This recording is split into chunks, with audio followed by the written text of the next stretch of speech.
好，来乡亲啊，继续要来讲这个浪漫客庄的旅游馆开放登记，到阴暗的11:59为止。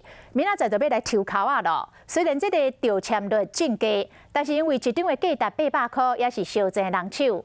另外要发出到400万份，一张名额500块的电子票券、动资券，有超过700万人登记，嘛已经伫下晡的3点半公开来抽考啊咯。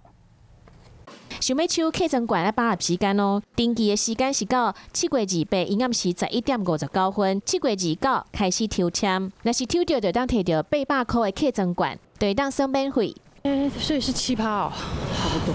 哦，那应该，那还是试试看吧，反正好像弄个烂也没什么那个哦。客庄券7月29开始抽签，客委会嘛已经取消离外地消费的限制，抽到的人使用的空间就较大。 经过我们的检讨，已经达到了我们异地消费的一个施政目的，所以也为了消费者后续用这个电子票券跟店家之间的交易可以更方便。另外一方面，400份名额500块的电子票券、动资券，已经超过700万人登记，嘛已经抽签吗？有信心会抽中吗？不确定。怎么说？